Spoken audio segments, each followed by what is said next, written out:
할렐루야. 네. 주님의 은혜와 평강이 성도님들 가정과 일터마다 함께 하시기를 축원합니다. 네. 오늘은 창세기 50장입니다. 50장. 마지막 장입니다. 이 말씀에는 두 사람의 죽음이 기록되어 있습니다. 쌍둥이의 둘째로 태어나서 험악한 세월 보내고 나그네 인생길을 살았던 야곱이 하나님께로 돌아갑니다. 17살의 나이로 성경에 그 이름이 등장해서 꿈꾸는 아이로 등장했던 요셉도 110세의 나이로 하나님께로 돌아갑니다.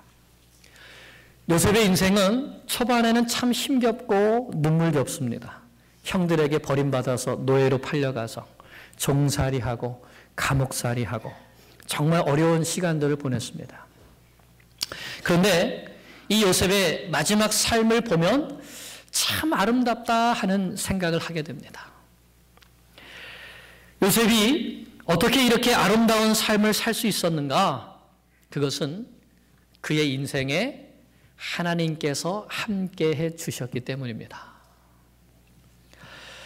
보디발의 집에서든지 감옥에서든지 애굽의 총리가 되었을 때에도 하나님은 요셉과 함께해 주셨습니다. 그것이 요셉이 승리하는 비결이었습니다.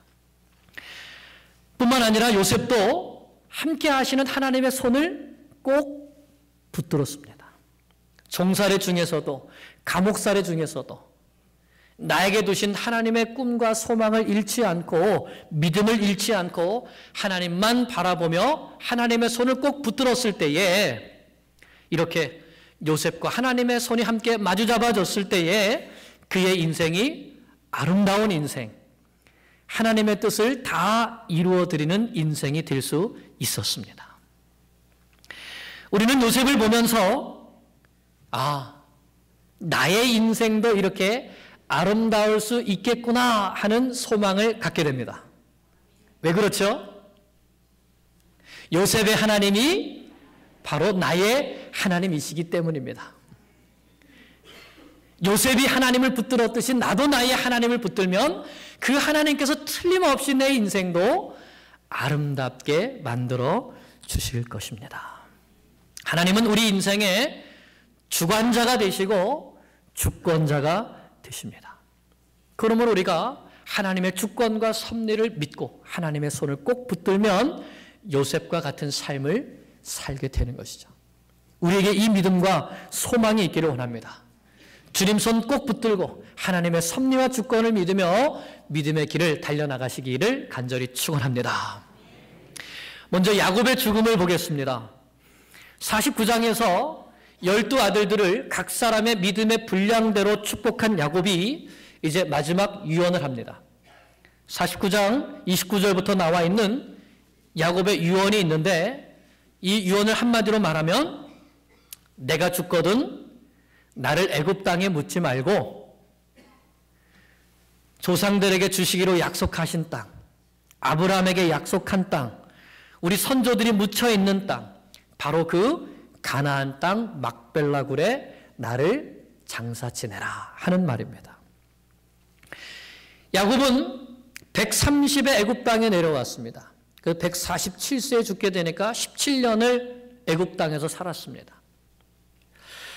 가나안 땅보다 애굽 땅이 더 풍요롭고 좋은 땅이라는 것을 야곱은 분명히 알았을 것입니다. 하지만 요셉 때문에 지금 이 애굽 땅에 와 있긴 하지만 야곱의 마음은 어디에 있었습니까? 약속의 땅. 하나님께서 주시기로 약속한 바로 그 가나안 땅.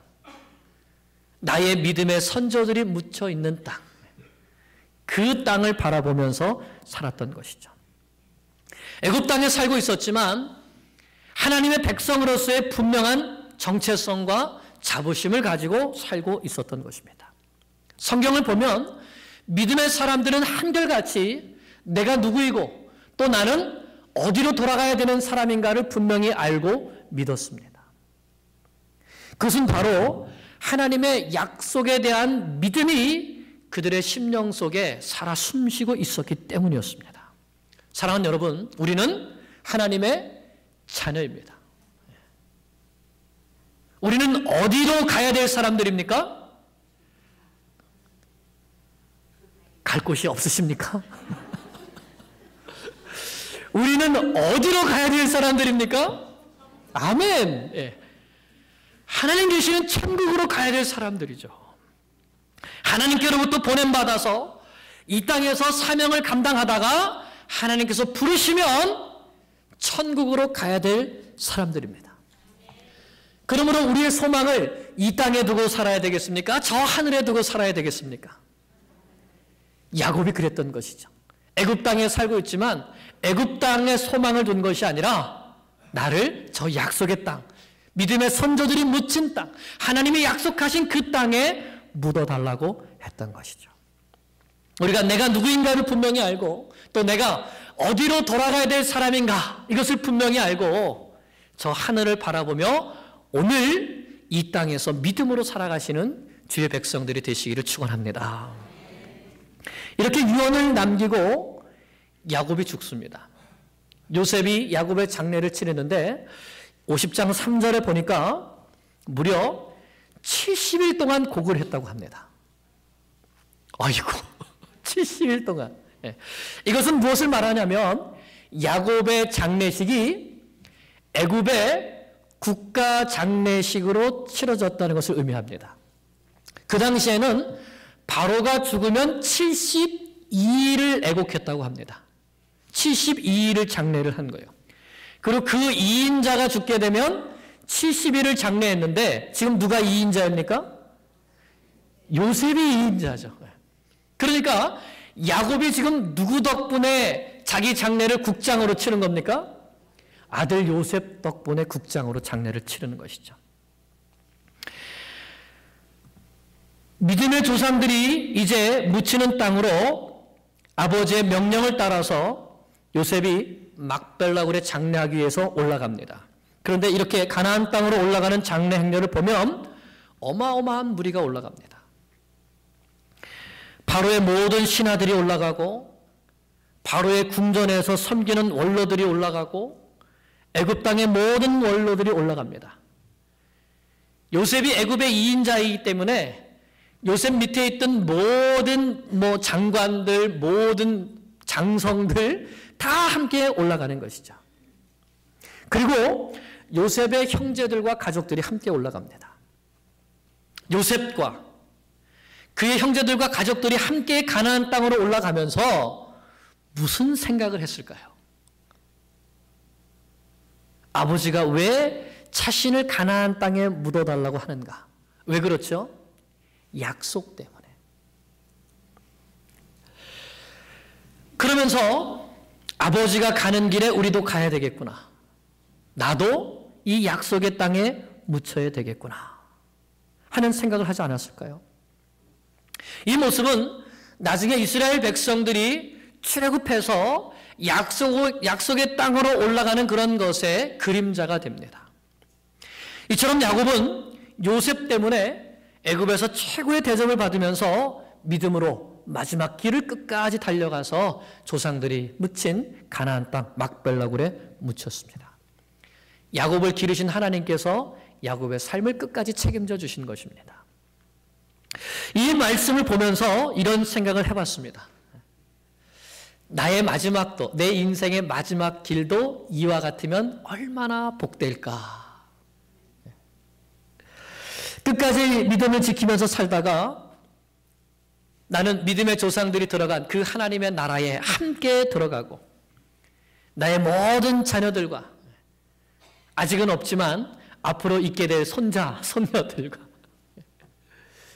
그들이 아버지, 할아버지의 이 죽음 앞에서 나도 아버지처럼 할아버지처럼 믿음의 길을 걸어가서 하나님의 나라에 들어가야지 하는 그런 결단을 하는 장례식. 그러면 그날은 참 복된 날이고 기쁨의 날이고 영광의 날이 될 것입니다. 우리가 다 같이 그런 날을 소망하면 좋겠습니다. 이렇게 아버지의 장례식을 잘 치르고 요셉의 형제들의 마음 가운데 갑자기 두려움이 생겼습니다. 무슨 두려움인지 15절을 보겠습니다. 15절 같이 읽습니다. 요셉의 형제들이 그들의 아버지가 죽었음을 보고 말하되 요셉이 혹시 우리를 미워하여 우리가 그에게 행한 모든 악을 다 갚지나 아니할까 하고. 이제 아버지가 돌아가셨으니까 어떻게 할 거라는 거예요? 우리는 요셉에게 악을 행했으니까 아버지 살아계셨을 동안에는 요셉이 차마 어떻게 못했는데 이제 아버지가 돌아가셨으니까 요셉이 우리에게 원수를 갚지는 않을까 하는 두려움이 생긴 것입니다. 사람은 잘못을 하면 평생 양심의 가책이 되는가 봐요. 그렇습니까? 맞아요. 우리 믿음의 사람들은 그러면 안 돼요. 왜냐? 우리가 하나님 앞에 참되게 회개하면 하나님께서 용서해 주시기 때문입니다. 그럼 우리는 참된 회개의 열매를 맺어야 될 뿐만 아니라 회개했으면 하나님께서 나의 모든 죄를 다 용서해 주셨음도 확신하면서 살아가야 합니다. 요한일서 1장 9절에 이렇게 말씀합니다. 만일 우리가 우리의 죄를 자백하면 저는 곧 하나님은 미쁘시고 의로우사 우리의 모든 죄를 사하시며 우리를 모든 불의에서 깨끗게 하실 것이다. 우리가 하나님 앞에 진실된 마음으로 죄를 고백하고 회개하면 하나님 우리의 죄를 용서해 주실 뿐만 아니라 우리를 깨끗하게 해주신다고 약속해 주셨습니다. 하나님이 거짓말 하실까요? 약속을 지키실까요? 그러면 우리가 진실되게 회개하면 하나님은 죄를 용서해 주십니까? 안 해주십니까? 누구 때문에요? 예수님 때문에.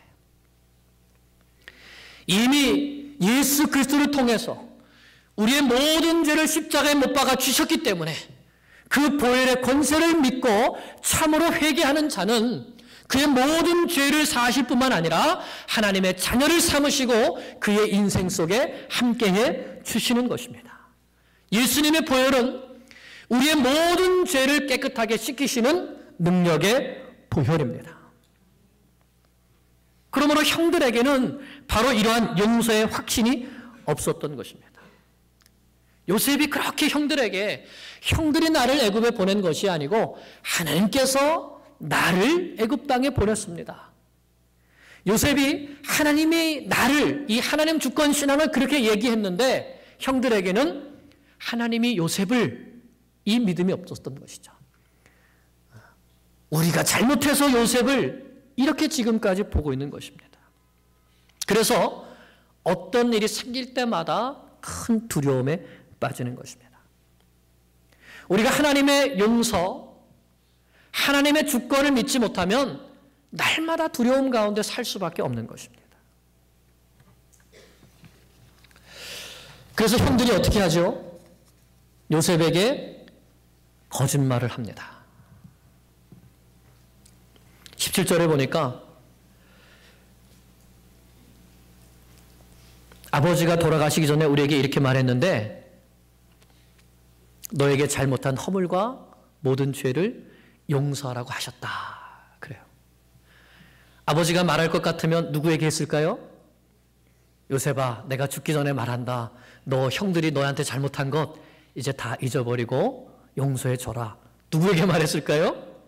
요셉에게 말했을 거예요. 그런데 요셉에게 말 안 했고 아버지가 우리에게 말했다는 거예요. 왜 이렇게 하는 거죠? 두려워서. 요셉이 원수를 갚을까 봐. 그런데 이런 형들의 모습을 보면서 요셉은 눈물을 흘립니다. 왜 울었을까요? 요셉의 마음의 진심을 알아주지 못하니까. 요셉이 울고 있는데 형들이 그 앞에 엎드려서 이렇게 말합니다. 우리가 다 당신의 종이 되겠습니다. 이렇게 나는 하나님 안에서 형들을 진심으로 용서하고 형들을 진심으로 사랑했는데 형들이 그 용서를 믿지 못하고 아직까지 불안에 떨고 있는 모습을 보면서 요셉의 마음이 어떻겠습니까? 눈물을 흘리는 거예요. 하나님 아버지께서 예수 그리스도의 십자가의 보혈로 우리의 모든 죄를 다 용서해 주셨는데 우리가 용서에 대한 확신이 없이 하나님 앞에서 여전히 두려움 가운데 벌벌 떨면서 살아가면 하나님 아버지의 마음이 어떨까요? 아프신 겁니다. 슬프신 겁니다. 그래서 요셉은 형들을 간곡한 말로 위로합니다. 19절부터 위로하는데 그 첫 마디가 두려워하지 마소서 내가 하나님을 대신하리이까. 지금도 요셉의 마음속에는 형들이 했던 그 모든 일들이 누구의 인도하심 때문이라는 겁니까? 하나님의 인도하심 때문에 그렇게 한 것이라는 말씀이죠. 요셉은 평생에 내 인생에 일어나는 모든 일들은 다 하나님께서 인도하셔서 일어난 일이라고 믿고 살았던 것입니다. 중요한 것이 20절입니다. 우리 같이 읽겠습니다. 20절 시작. 당신들은 나를 해하려 하였으나 하나님은 그것을 선으로 바꾸사 오늘과 같이 많은 백성의 생명을 구원하게 하시려 하셨나니. 아멘. 요셉은 형들이 자기를 해치려고 악을 행한 것을 알았습니다. 그러나 하나님께서는 그 악을 무엇으로? 선으로 바꿔주셨습니다. 요셉은 이렇게 내가 믿는 하나님, 나와 함께 하시는 하나님은 내 인생에서 일어나는 어떠한 악이라도 이 악을 무엇으로? 선으로 바꿔주시는 하나님이시라는 것을 굳게 믿은 것입니다. 하나님이 내 인생을 주관하시고 그 하나님께서 형들을 통해서 나를 이렇게 사용하셨는데, 그리고 그 하나님께서 이미 형들의 회개를 받으시고 용서해 주셨는데 내가 어찌 하나님을 대신해서 형들에게 원수를 갚을 수 있겠습니까? 하나님의 주권을 철저하게 믿는 이 신앙을 고백한 것이죠. 요셉은 이처럼 철저하게 하나님의 섭리와 하나님의 주권을 믿었습니다. 그렇기 때문에 요셉의 마음속에는 형들에 대한 조그마한 악한 감정도 없고 원망도 없고, 하나님이 용서하셨듯이 나도 그렇게 형들을 전적으로 용서하고 사랑을 베풀어 줄 수 있었던 것입니다. 사랑하는 여러분, 우리가 잘 아는 말씀이 있습니다. 로마서 8장 28절 말씀. 우리가 알거니와 하나님을 사랑하는 자, 곧 그의 뜻대로 부르심을 입은 자들에게는 모든 것이 악한 일이나 나쁜 일이나 눈물을 흘릴 일이나 어떠한 일이든지 그 모든 것이 합력하여 선을 이루느니라. 아멘. 믿으십니까? 내가 하나님의 자녀가 맞습니까? 그러면 내 인생에 일어나는 그 어떤 일이라 할지라도 하나님은 그것을 선으로 바꿔주시는 것을 믿으십니까? 아멘. 우리가 이것을 믿는다면 우리의 삶에 적어도 요셉과 같은 세 가지 열매가 맺혀져야 됩니다. 첫째는 무엇인가? 원망하지 말아야 됩니다. 따라해 보세요. 원망하지 말아야 됩니다. 내 인생 가운데 어떠한 일이 일어나도 원망해서는 안 되는 거예요. 왜 그렇습니까? 누가 하시기 때문에? 하나님께서 내 인생에서 행하시는 일이기 때문에. 무슨 일을 만나도 오히려 그 일로 인해서 감사드릴 수 있어야 됩니다. 그것이 바로 하나님의 주권을 믿는 믿음의 사람의 자세이죠. 둘째는 원수 갚지 말아야 합니다. 같이 해보실까요? 원수 갚지 말아야 합니다. 한 번 더. 원수 갚지 말아야 합니다. 내 인생에서 일어난 모든 일은 하나님이 행하신 일이고 하나님은 그걸 악을 선으로 바꾸시는 분입니다. 모든 것이 합력하여서 선을 이루어 주시는 분이십니다. 요셉에게 일어난 악한 일을 요셉이 선으로 바꿨습니까? 하나님이 선으로 바꾸셨습니까? 하나님이 바꾸셨죠. 만약에 요셉이 바꾸려고 했다면 어떻게 됐을까요? 그의 인생은 성공하고 아름다운 삶을 살지 못했습니다. 우리도 우리가 갚으려고 하면 안 되는 것이죠. 하나님의 주권 아래에 있기 때문에 갚으시려면 하나님이 갚으실 것이고 내 인생은 하나님의 이 악을 통해서라도 선으로 바꿔주실 것이라는 것을 분명히 믿는 것입니다. 그러므로 우리는 원수 감정도 품지 말아야 됩니다. 미워하는 마음조차도 갖지 말아야 되는 것이죠. 셋째는 원망하지 말고 원수 갚지 말고 뿐만 아니라 셋째는 적극적으로 사랑해야 합니다. 같이 해보겠습니다. 시작.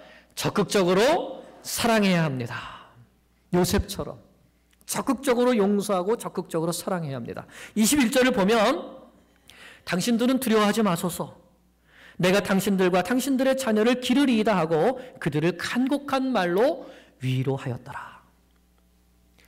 요셉의 형들은 지금 요셉에게 어떻게 해달라고 왔습니까?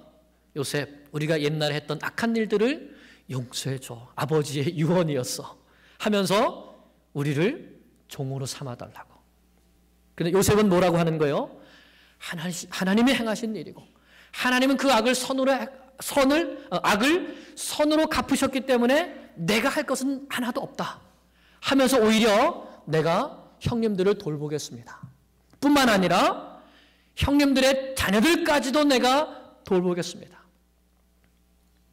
형들은 우리를 종으로만 삼아줘도 감사하겠다고 했는데 요셉은 형들이 전혀 기대하지 못했던 것, 기대하지 못했던 말, 기대하지 못했던 행동으로, 기대하지 못했던 사랑으로 형들에게 갚아준 것입니다.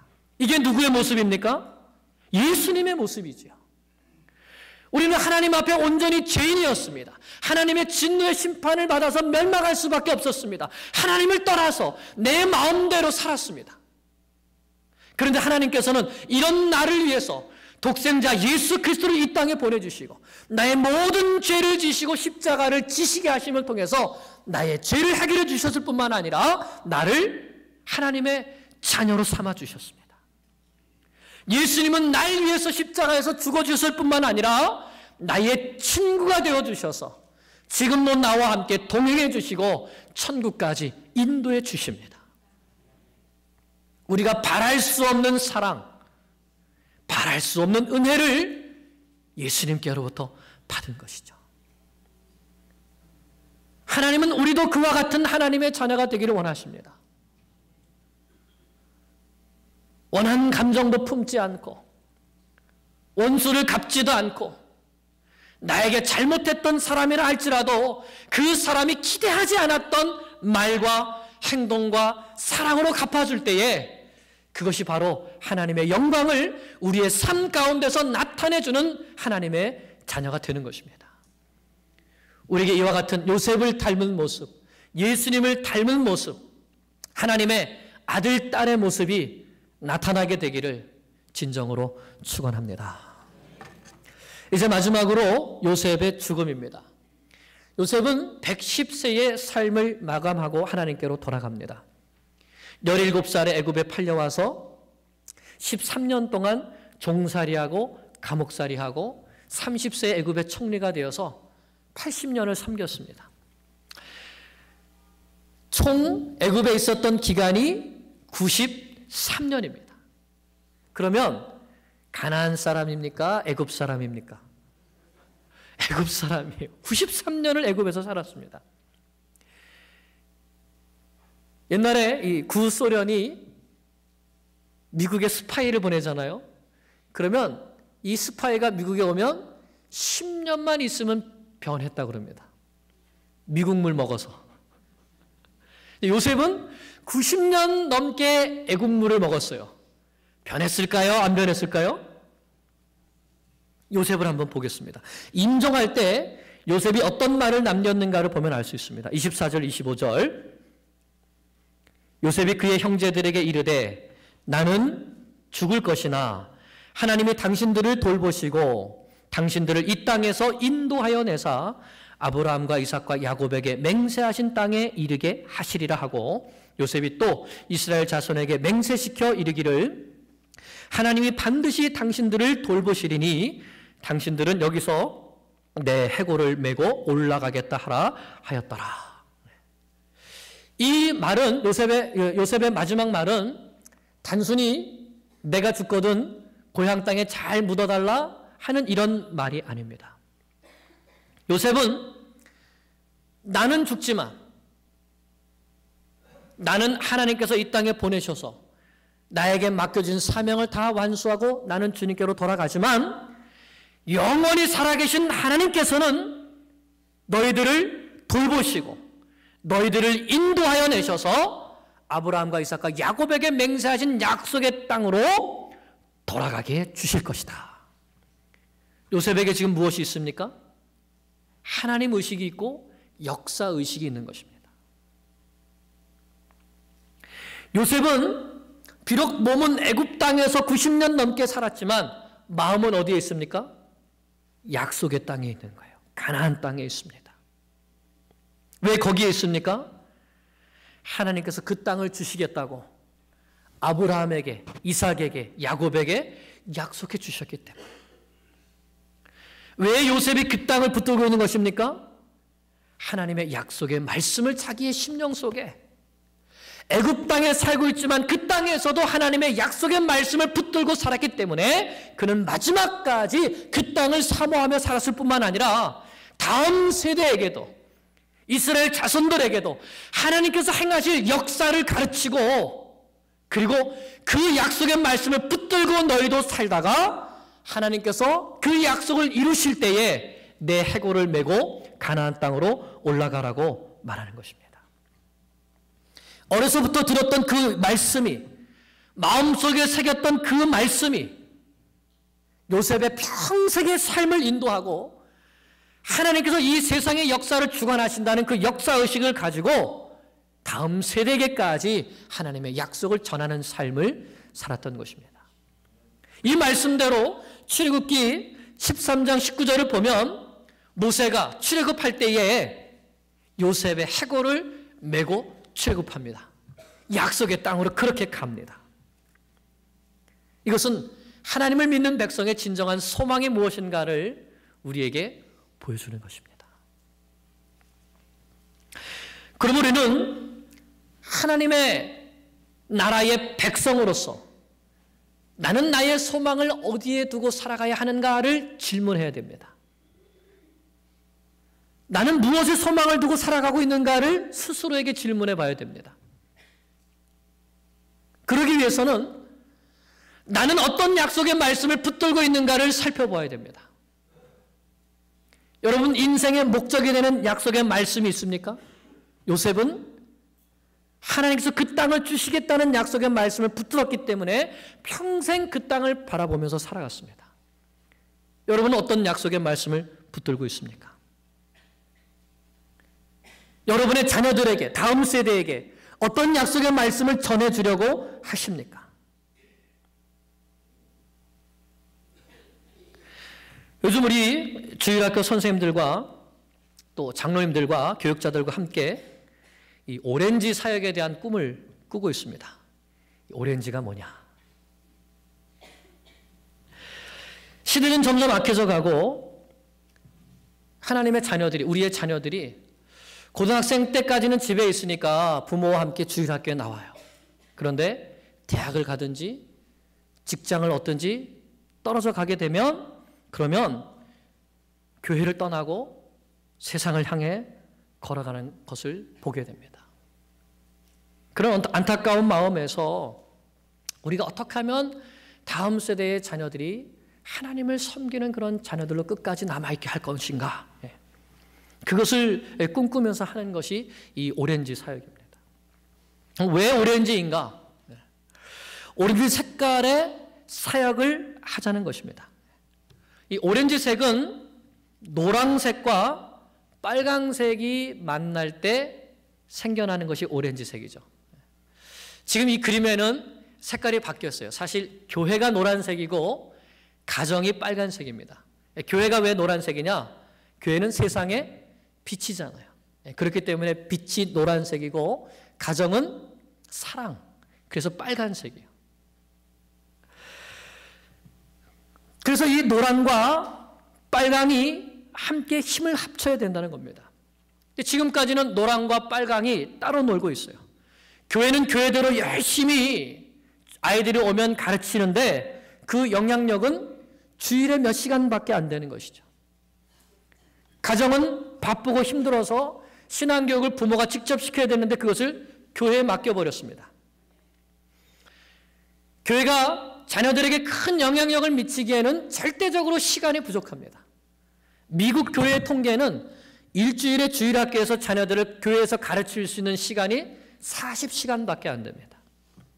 가정에서는요, 반면에 1년에 40시간 교회는, 가정에서는 1년에 최소한 3,000시간. 그런데 1년에 3,000시간을 보내는 가정에서 신앙교육이 제대로 이루어지지 않으면 우리 아이들이 어떻게 될까요? 우리 다음 세대가 어떻게 될까요? 주님을 떠나게 되고 교회와 가정에서 배우지 못하게 되니까 어디에서 배울까요? 세상에서 배우게 되는 것이고 세상을 따라가게 되는 것이죠. 그래서 노랑과 빨강이 힘을 합쳐야 한다는 것입니다. 교회에서는 주일에 열심히 가르칠 뿐만 아니라 가정에서도 부모들이 신앙으로 내 자녀를 양육할 수 있도록 가르쳐야 되는 것입니다. 도와야 되는 것이죠. 또한 가정에서는 신앙의 교육은 교회에만 맡길 것이 아니라 이제는 직접 부모가 나서서 내 아이는 내가 말씀으로 양육해서 내가 주님의 제자를 삼아야겠다는 결단이 있어야 되는 것입니다. 이렇게 교회와 가정이 힘을 합치게 될 때에 우리는 다음 세대를 잃지 않고 오늘 요셉과 같이 내게 있는 소망, 내게 있는 말씀을 다음 세대에 전수하는 믿음의 사명을 완수하게 되는 것입니다. 그것이 오렌지 사역이에요. 사랑하는 여러분, 이것을 위해서 기도해 주시기 바랍니다. 그리고 결단하십시오. 내 아이의 신앙은 누가 책임져야 된다? 내가, 부모된 내가 책임져야 되는 것이죠. 내 아이의 신앙에 대해서 부모가 방관자가 되어서는 안 되는 것입니다. 요셉이 하나님 나라의 역사관을 가지고 하나님의 말씀을 붙들고 다음 세대에게 믿음의 결단을 촉구한 것처럼 우리도 하나님 나라의 역사관을 가지고 다음 세대, 나의 자녀들을 가르쳐야 합니다. 지금 준비하고 있습니다. 내년부터 첫 번째로 저희들이 시작하려고 하는 것이 무엇인가? 바이블 타임. 오렌지는 그런 것 같은데 또 바이블 타임은 뭔가? 한번 영상을 보겠습니다. 우리 모두는 부흥을 꿈꿉니다. 어떻게 하면 부흥을 맛보고 세대와 세대를 거쳐 지속적인 부흥의 역사를 써내려갈 수 있을까요? 먼저 부흥의 역사를 통하여 부흥의 패턴을 알아봅시다. 1세기 성령 강림 이후에 15세기에 우리가 알고 있는 수많은 부흥이 일어납니다. 그런데 이 1500년이라는 기간 동안은 부흥이 단 한 번도 일어나지 않았군요. 왜 그럴까요? 성경의 역사와 함께 살펴보면 그 이유를 알 수 있습니다. 하나님은 모세를 통해 처음 성경을 기록하기 시작하셨죠. 그러므로 모세 이전에는 성경 이전의 시대라고 부를 수 있겠네요. 그리고 1500년 동안 성경을 기록하시고 사도 요한을 통해 완성하십니다. 성경 기록의 시대죠. 자, 이제 성경이 완성되었습니다. 그러나 성경 한 권의 가격이 현지 시세로 7만 달러였기 때문에 하나님의 말씀을 아무나 읽을 수는 없었습니다.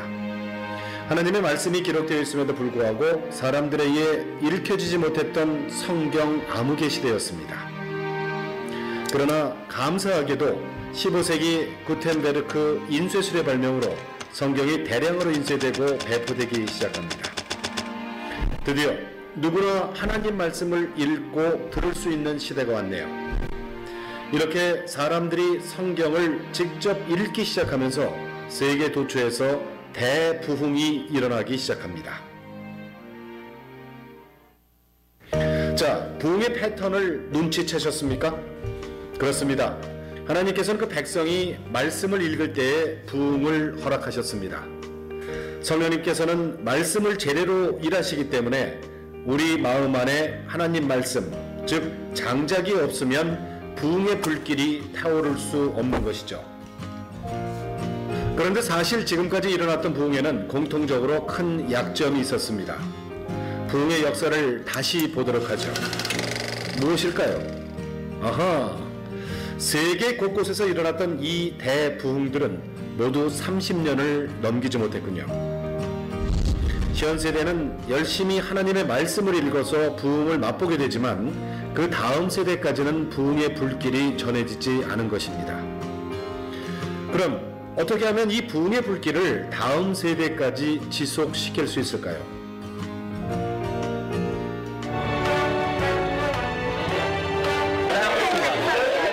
아버지와 아들이 짝을 지어 이토록 열심히 공부하는 것은 바로 탈무드. 이 탈무드에 대한 유태인들의 열의는 대단했다. If I don't educate the children, who's going to educate my children? We want to give over this value to the children.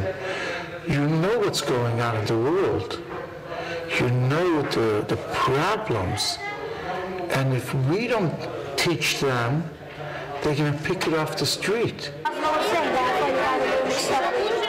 6명의 아들을 둔 나크먼 씨. 유태인들은 산하 제한을 하지 않아 자녀가 많은데 탈무드 교육은 1:1이 원칙. 앞으로 5명을 더 가르쳐야 한다.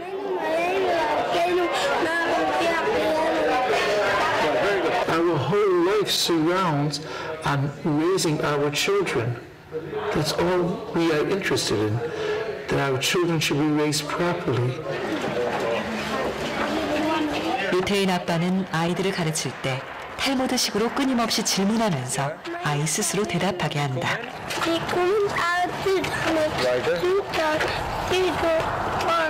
아이가 말썽을 피울 때에도 소리 지르며 혼내기보단 질문을 하면서 아이 스스로 자신의 문제점을 입으로 시인하고 깨닫도록 유도하는데 그러다 보면 문제 행동이 자연스럽게 사라진다고 한다. 이런 탈무드 교육은 집에서도 계속된다.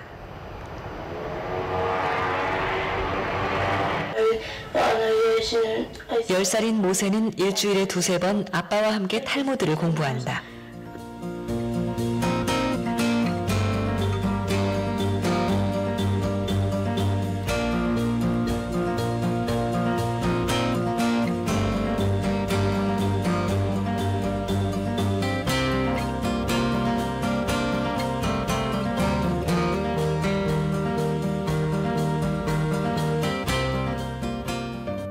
오늘날 교회는 한 어른을 가르치고 그 어른이 다른 어른을 제자화하는 것에 중점을 둡니다.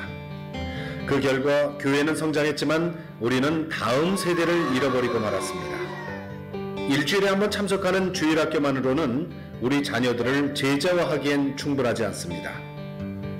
부모가 그의 자녀를 제자화하지 않는다면 자녀들은 길거리에서 세상의 가치들을 배우게 될 것입니다. 교회는 부모를 가르치고 부모는 그의 자녀를 가르치고 그의 자녀는 또 그의 자녀를 가르치는 것으로 하나님께서 허락하신 첫 번째 교회의 가정이 굳건히 세워지고 세상으로 나아가야 합니다. 우리는 이제 하나님 말씀을 읽으면 하나님께서 부흥을 허락해 주시는 것과 그 부흥을 지속시키시기 위해서는 부모가 자녀를 말씀으로 제자화해야 한다는 것을 알았습니다. 성경 읽기, 자녀 제자화, 쉽지 않아 보이는 현실이군요. 이 두 가지 모두를 쉽고 재미있게 해결할 수 있는 거 어디 없을까요? What time is it right now? It's Bible time. 바이블 타임은 부모의 성경 읽기뿐 아니라 구체적이고 실용적이며 쉬운 방법으로 자녀의 제자화를 가능케 합니다. 여러분, 부흥을 소망하시나요? 우선 우리부터 말씀으로 영혼의 장작을 쌓고 그 말씀을 부지런히 자녀에게 가르쳐 봅시다. 그리고 나서 그 장작 위에 부흥의 불꽃을 밝혀주실 주님을 기대해 보는 건 어떨까요?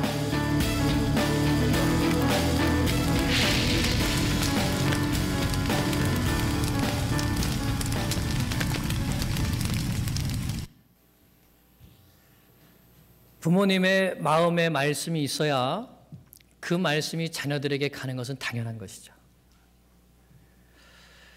우리에게 말씀이 없는데 우리에게 없는 말씀이 자녀들에게 갈 수는 없습니다. 그래서 이 바이블 타임이라고 하는 것은 지금 저희들이 내년에 2가지 종류가 있는데 첫 번째 종류는 부모와 자녀들이 함께 할 수 있는 이 성경 통독을 하면서 큐티를 하는 거예요. 하루에 한 2장 정도를 봅니다. 구약에서 1장, 신약에서 1장. 그리고 편집이 한쪽에는 개역개정 우리 한국어로 되어 있고 한쪽에는 NIV 영어로 되어 있어요. 자녀와 함께 바이블 타임이다 하면서 같이 성경을 읽고 그 성경에서 한 가지 질문이 있습니다. 그 한 가지 질문을 하고 같이 나누고 그리고 오늘 읽은 말씀 중에서 내 마음속에 새기고 싶은 마음을 한 절을 딱 적게 되어 있어요. 그렇게 매일매일 하면 2년의 성경을 한 번 읽을 수 있도록 프로그램이 되어 있습니다. 그게 있고 또 하나는 나는 자녀들과 함께 하지 않고 나 혼자이지만 나 혼자 말씀을 읽어야 되겠다 하는 분은 1년에 성경을 한 번 통독할 수 있게 됩니다. 내년에 우리 모두가 정말 1년에 한 번은 말씀을 다 읽으셔야 돼요. 성경을 한 번씩. 가능할까요? 아멘. 네. 그래서 또 한쪽 편에는 이제 하루에 석 장, 또 주일에 5장 이렇게 읽어갈 수 있도록 1년의 성경을 한 번 통독할 수 있는 그런 또 큐티 책이 있습니다. 그래서 지금까지는 저희가 그 날마다 솟는 샘물로 통독 큐티를 했었는데 내년부터는 전체를 바꿔서 이제 바이블 타임으로 가정에서 자녀들과 함께 제자 삼기 원하시는 분들은 2년에 한 번 하는 영어와 한국어로 된 것으로 혼자 1년에 성경 일독을 또는 같이 그룹으로 또 성경 일독을 하기 원하시는 분들은 1년에 일독하는 걸로 한국어로 그렇게 해주시면 되겠습니다. 1층 게시판에 보면 신청하는欄이 있습니다. 사랑하는 여러분, 정말 우리가 자녀들의 마음에 하나님의 말씀을 새겨넣는 이 일에 함께하기를 원합니다. 하나님의 말씀을 읽고 묵상하는 것이 바로 첫걸음이죠. 말씀을 맺습니다. 오늘 우리는 야곱이 어떤 소망 가운데 죽음을 맞이했는지, 요셉이 어떤 소망 가운데 죽음을 맞이했는지를 보았습니다. 한마디로 약속의 소망입니다. 하나님께서 아브라함에게 주셨던 그 약속을 야곱도 가지고 있었고 요셉도 가지고 있었고 그 약속을 믿으며 약속의 땅을 바라보며 끝까지 살아갔습니다. 뿐만 아니라 그 약속을 다음 세대에까지 전달했습니다. 여러분은 이 소망을 가지고 계십니까? 하나님 나라에 대한 소망을 가지고 계십니까? 그 약속을 붙들고 계십니까?